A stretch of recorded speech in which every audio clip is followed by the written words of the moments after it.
আসসালামু আলাইকুম। কেমন আছেন বন্ধুরা? আশা করি সবাই ভালো আছেন। আলহামদুলিল্লাহ, আমিও ভালো আছি। আপনার দোকানের পাশে আরো একটি দোকান আছে। সেই দোকানে সকাল থেকে বিকাল পর্যন্ত অনেক কাস্টমার আসতেছে, যাইতেছে, অনেক হয়তো বা প্রফিটও হইতেছে। কিন্তু আপনার দোকানে খুবই কম আসতেছে। একজন যদি এখন আসছে, আবার একটু দেরি করে বা অনেক দেরি করে আরো একজন মানুষ আসছে, এইরকম করে চলতেছে।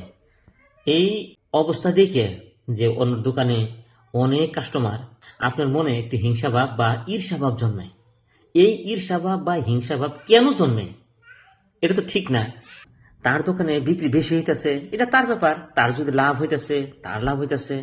আর তার যদি লস হইতেছে, তবুও তারই লস হইতেছে। আপনার তো কোনো যায় আসে না। আপনি তো সেই বিজনেসের সাথে তো জড়িত না। একজন পরিপক্ক মানুষ হিসেবে অন্যের ভালো চিন্তা করতে লাগে আমরা। কিন্তু আমরা এই চিন্তাটা করি যে অন্যের যদি লাভ হইতেছে, সঙ্গে সঙ্গে আমাদের মনে একটা ভাব হয় যে তার লাভ কেন হইতেছে। আমি যে এই কথাটা আপনাদের সামনে বলতেছি, আমিও তো নিজেও চেষ্টা করি এই ধরনের ভাবনা থেকে দূরে থাকতে। কিন্তু কোনো কোনো সময় দেখা যায় যে আমার মনেও এরকম ধরনের কিঞ্চিত ভাবনা হলেও জাগ্রত হয় বা আসা যায়। আমরা মানুষ হিসেবে অন্যের কল্যাণ চিন্তা করতে হয়।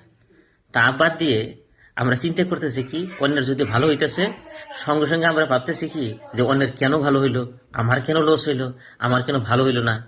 এটা কি চিন্তা করা ঠিক? এটা মোটেই চিন্তা করা ঠিক না। আমি কিন্তু অনেক চেষ্টা করি যে এই ধরনের ভাবনা যাতে আমার ভিতরে না আসে। আমি পাঠ জমানোর চেষ্টা করি, কিন্তু তবু কোনো কোনো সময় এই ধরনের ভাবনার সৃষ্টি হয় মনের ভিতরে। আপনাদের কি হয় কি? যদি হয় তবু জানাবেন, আর যদি না হয় তবু মন্তব্য জানাতে ভুলবেন না ইনশাআল্লাহ। ভালো থাকুন, সুস্থ থাকুন। আবার দেখা হবে ইনশাআল্লাহ অন্য একটি ভিডিওতে। আসসালামু আলাইকুম ওয়া রাহমাতুল্লাহি ওয়া বারাকাতুহু।